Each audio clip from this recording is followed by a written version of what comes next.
Namaste. So there is a question which people often ask: how to prove the existence of God? And as we know, people who are expert at debating and reasoning, they can flip the argument in either ways.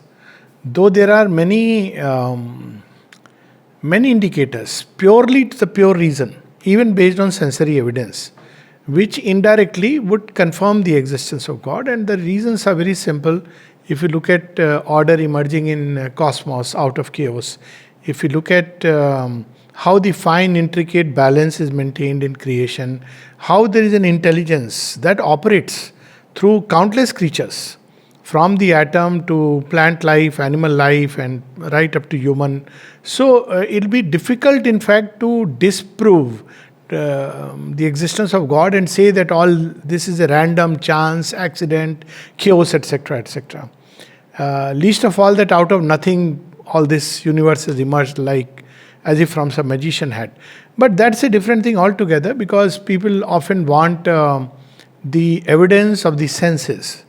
Now, one thing we must understand, that the evidence of the senses has always to be reconfirmed or has to be understood by applying reason. And reason has to further refer itself to buddhi.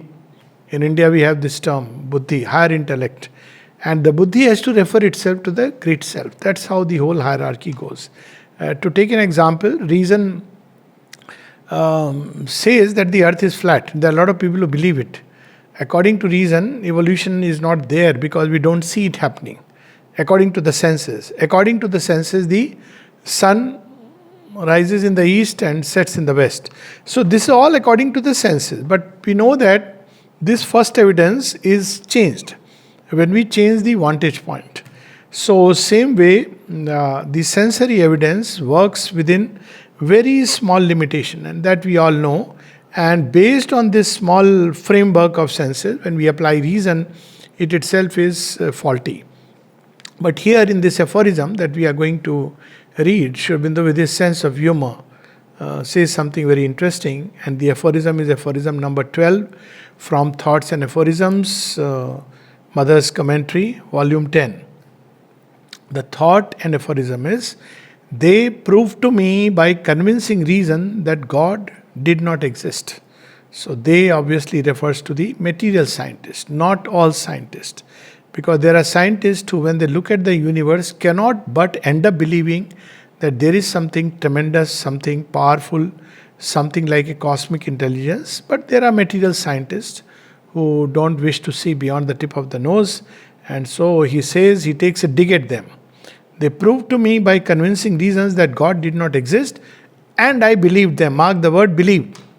So this is another kind of belief that people carry. Why? Because somebody has convinced you with reason, and you believe that person and his logic and his reasoning. Then Sri Aurobindo continues, afterwards I saw God.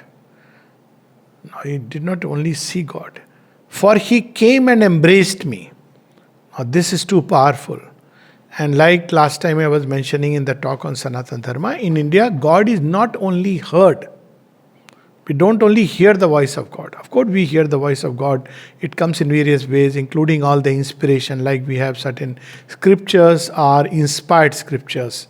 But in Indian thought, there is also the experience of seeing God, of touching God, embracing God, of tasting God, that nectar of immortality. So all these things are there as part of the Indian mystic experience. That's why it is said that he is all madhur madhur, sweetness embodied. So he came and embraced me, and now which am I to believe? The reasonings of others or of my own experience. So everything that Mother and Sri Aurobindo said, we must understand, is not based on simply reason and intellectual analysis. In fact, Sri Aurobindo says, makes it very clear in one of his writings, that people talk about, in Foundations of Indian Culture, in fact, that people talk about big debates and assemblies where people used to debate whether Brahman is there or not. He says that's not true. Debates came much later. They did not discuss and debate what do you know. It used to be, or how do you rationally prove something. They used to say, what have you known and what have you seen? What have you seen and what have you known? Which is a different thing altogether from what do you think or what do you feel or what do you believe is truth. So, Sri Aurobindo says that should I believe my own experience? And both Mother and Sri Aurobindo had a host of experiences and realizations. So many that to count them would be itself an exhaustive list.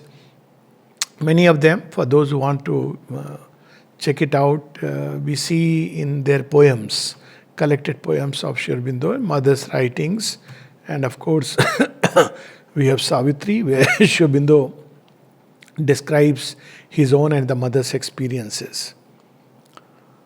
So the mother makes certain comments on this aphorism. Sri Aurobindo is not asking a question. Why? Because it ends with a question mark. Whom should I believe? My own experience or the reasoning of others? So she says Sri Aurobindo is not asking a question, but rather making an ironic comment.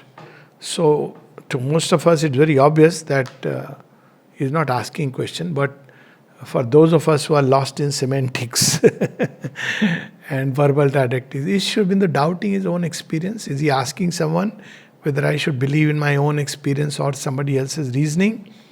So the mother is saying no, he is making an ironic comment. Now irony is, as we know, is something where certain things which is obvious and yet it is sort of veiled. So there is this very gentle irony, subtle irony which we often find in Sri Aurobindo's writings, where something is very self-evident and yet it is presented in a way that it looks to everybody else as if it's not so evident. It is to bring out clearly the stupidity of the reasonings of the mind, which imagines it can speak of what it does not know. It is nothing else.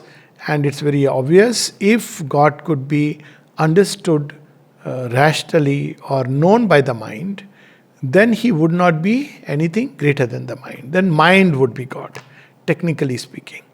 But as we know, mind itself has come much later in the evolution. At least mind as we understand. Certainly human mind has come much later. So to believe that human mind is God means this human mind in some way was present, which has organized this whole framework of intelligence and creation. So actually that argument is a non-starter. And the mother is pointing it towards that it is stupidity. It is stupidity of the reasonings of the mind, which imagines it can speak of what it does not know. It is nothing else. So the material scientist is perfect in his own field and he should stay with that.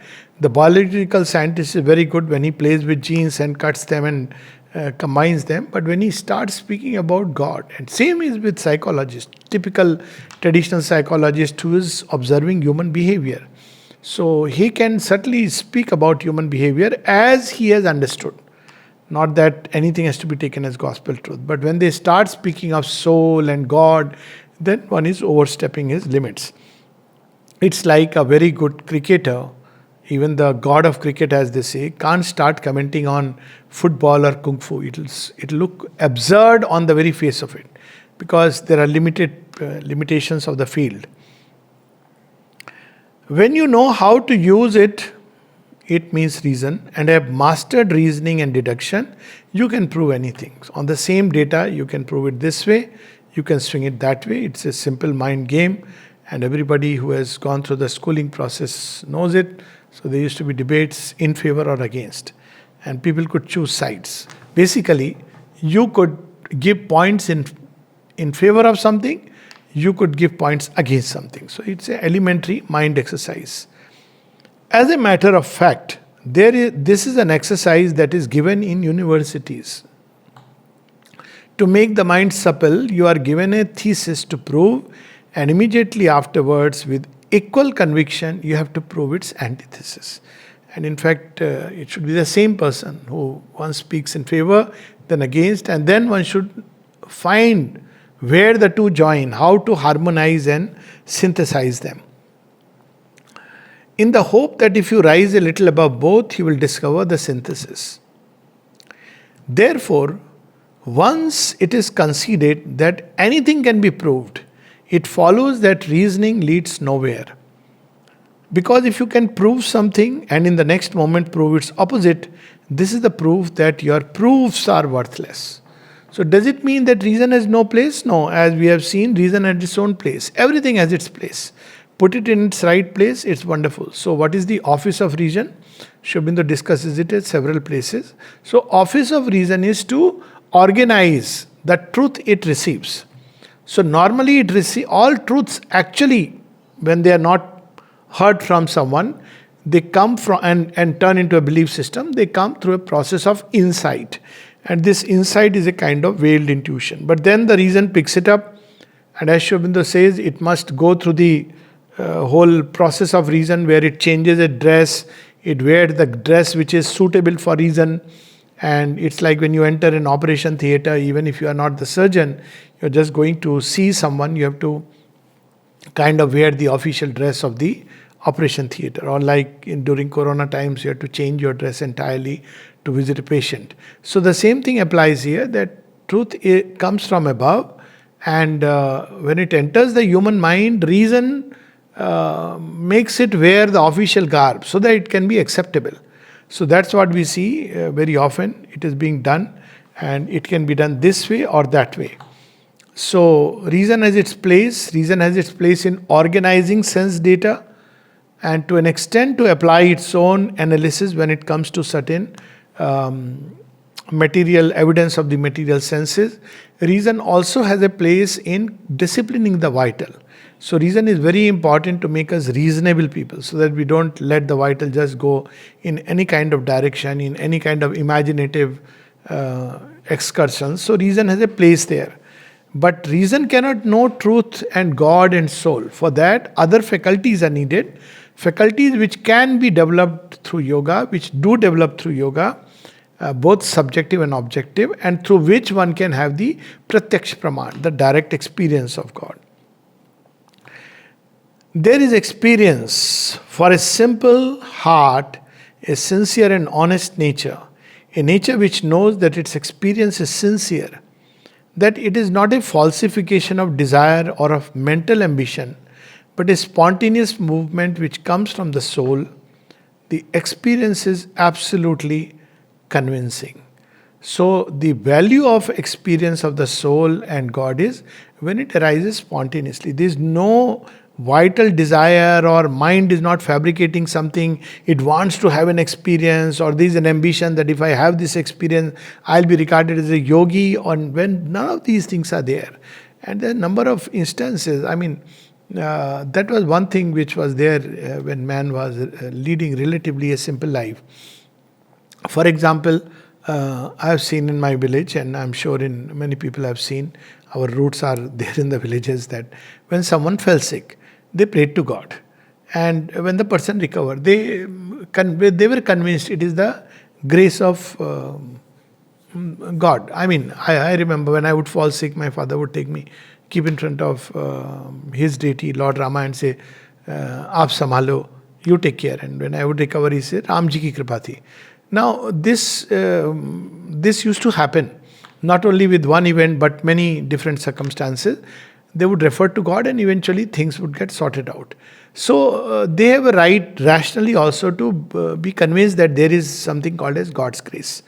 But if you have to prove it, so there would be many things, ifs and buts. Is it a coincidence? Is it chance? How many times? Apply statistical data, etc., etc. Does it happen to everybody in any part of the universe?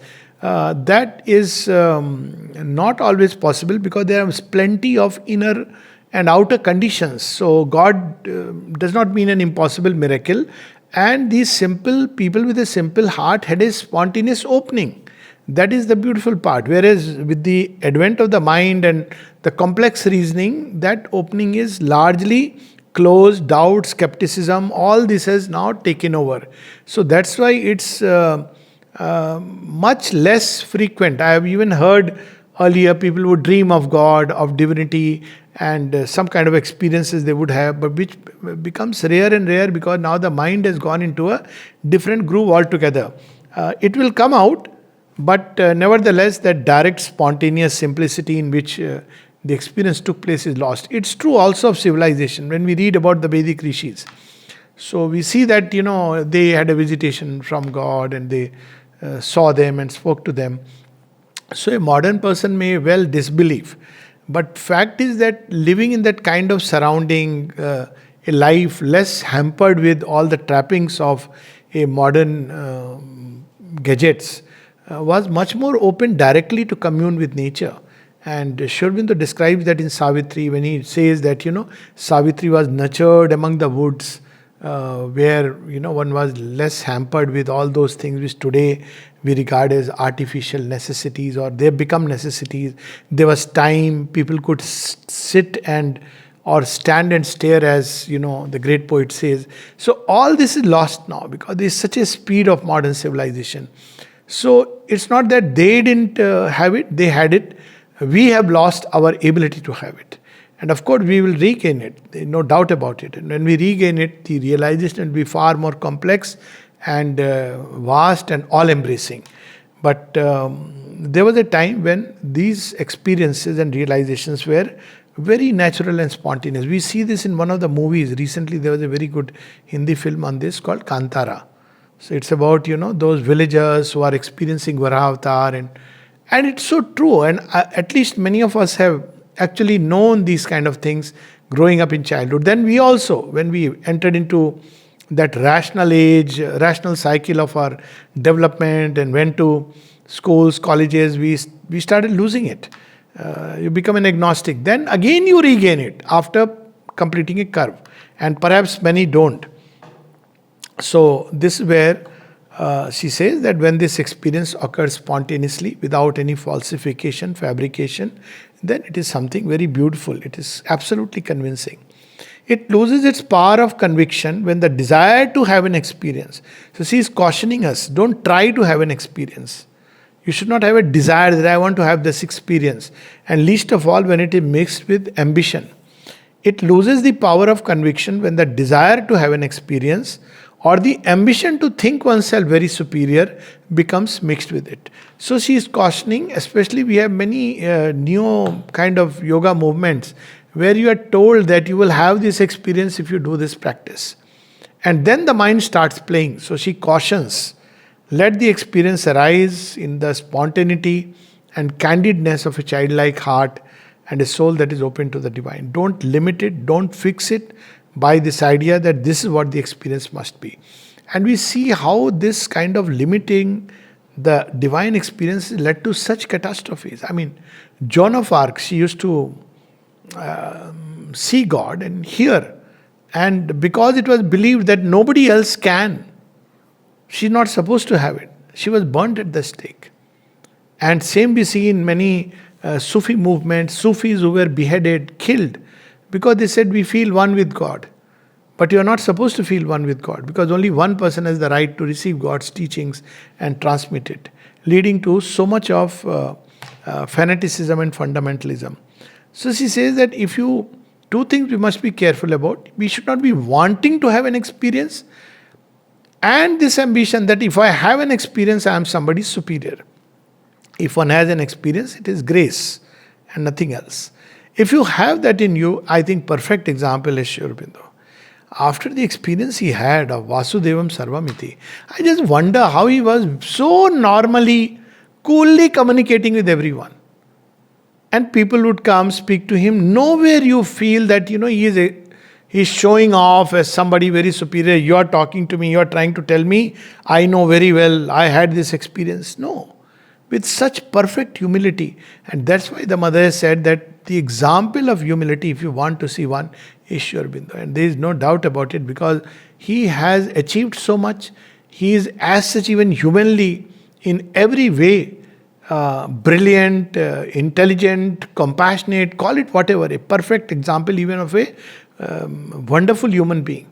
And yes, with all the spiritual experiences and realizations, yet his humility, in fact, more so because of that, it becomes so extraordinary and remarkable. So she cautions us, because desires and ambitions falsify experience. So she says, if you have that in you, which means ambition and desire, then beware, because desires and ambitions falsify experience. The mind is a formative power, And if you have a very strong desire for something very important and very interesting to happen to you, you can make it happen, at least in the eyes of those who see things superficially. So she is cautioning us, when you sit before the divine, be like a child, open and simple. Give yourself. Don't try to have this or have that. But apart from these cases, if you are honest, sincere, spontaneous, and especially when experiences come to you without any effort on your part to have them, and as a spontaneous expression of your deeper aspiration, then these experiences carry with them the seal of an absolute authenticity. So she is reminding us that authentic experiences arise spontaneously in a consciousness which is open, not seeking it, not filled with ambition or desire, not filled with this idea that if I have this experience, I am going to be someone superior. In fact, all true divine experiences make us humbler because we are suddenly confronted with the infinity of God. So they carry with them the seal of an absolute authenticity. And even if the whole world tells you that they are nonsense and illusion, it does not change your personal convictions. Why? Because they carry with them the certitude, and you know that they have come spontaneously. But naturally, for this, you must not deceive yourself. You must be sincere and honest with a complete inner rectitude. Someone has asked me, how is it possible for God to reveal himself to an unbeliever? Now, this also touches this idea in religion that only to these people who are believing in this way, they can have an experience of the divine. Well, divine doesn't care for that. He comes, like there are instances of Jagai and Madhai, Augustine, many others where the divine Saint Paul, or rather Saul of Tarsus, to whom the divine came. And of course, the divine takes that form to which we are accustomed. But nevertheless, the divine, he came to Valmiki of Ratnakar in fame. He came to Angulimal. So you can't say that only a believer should have an experience. Very often one may not, simply because one is a believer and one has fixed the format within which the experience should arrive. So we have this story of Sri Aurobindo's Swapna, where this man is a very childlike and he spontaneously questions God like a child would, and well, God appears before him. So, a very interesting story. This believer and unbeliever, this is a very strange word because you may be a believer outside and yet an unbeliever inside, and vice versa. So, there is the story, it's a story, but story which communicates something. So, there was a Pandit and he used to take this katha. And there used to be these people who would come to listen to him. So one day the whole river was on spade. Some of them used to come from the other side. And the milk person turned up. And he asked him that, how did you come? The river is in spade. He said, no, nothing. You said that take the name of God and nothing will happen. So I took the name of God and I came, nothing happened. So the Pandit was aghast because he was saying this, but deep inside, he himself didn't believe that it is possible.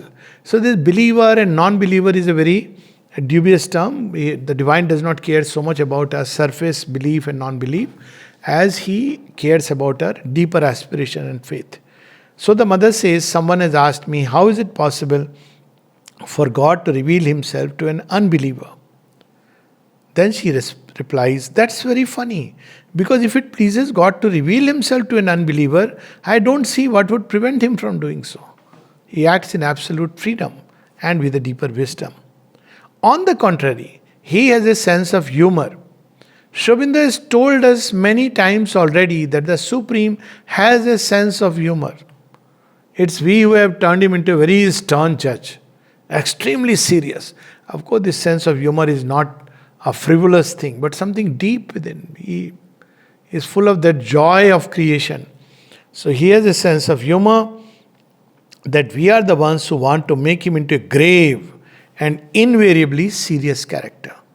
And we see that in many religions. There are religions which have painted God in the image of a stern, cold judge who they say compassionate, but there is no compassion because he governs everything according to a fixed law. And Sri Aurobindo says that, well, that's not the idea, at least in India, of who God is.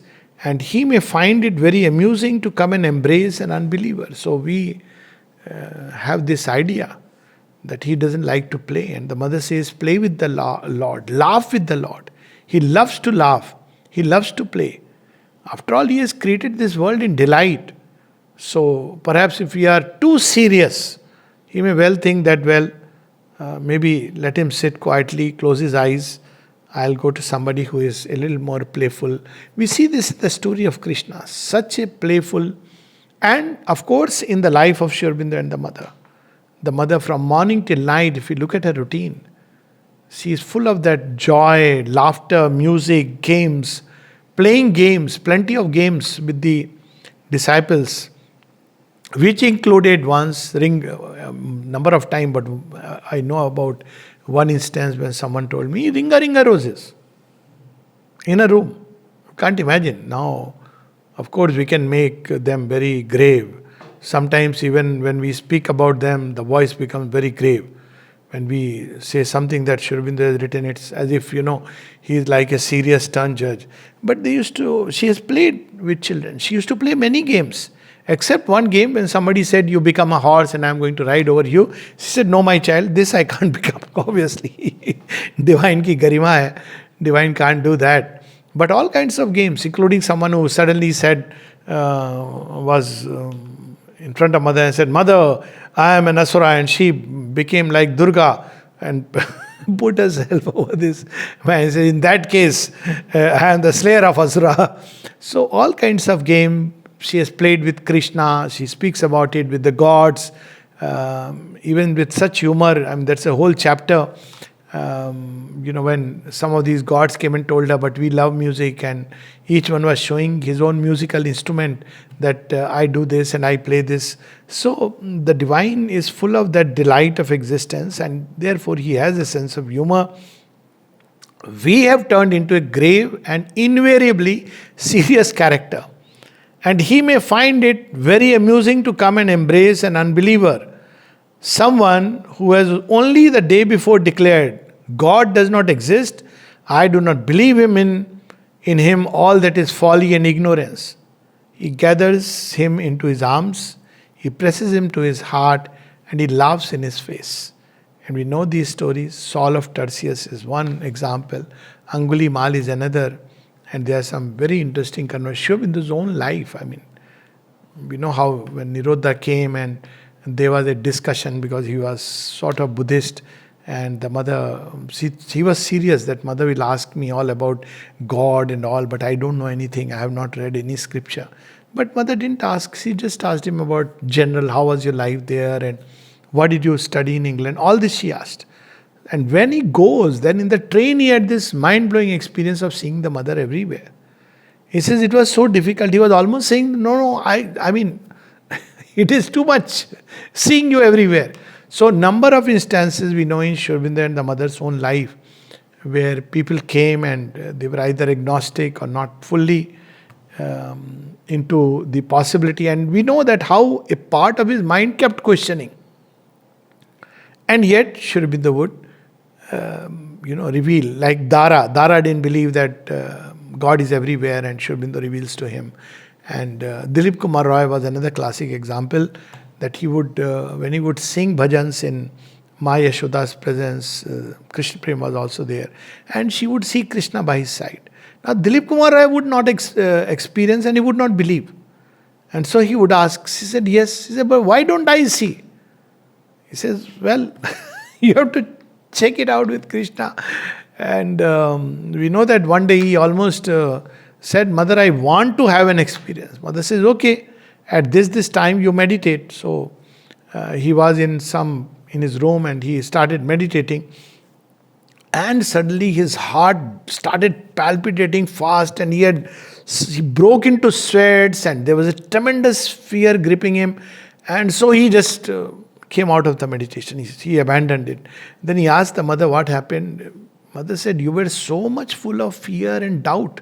The moment I would press into you to give you an experience, your whole being was reacting and resisting. So, this is how the divine works. He does not see our outer beliefs and non beliefs, but acts according to a different will and wisdom. Everything is possible, even things which to our small and limited intelligence seem absurd.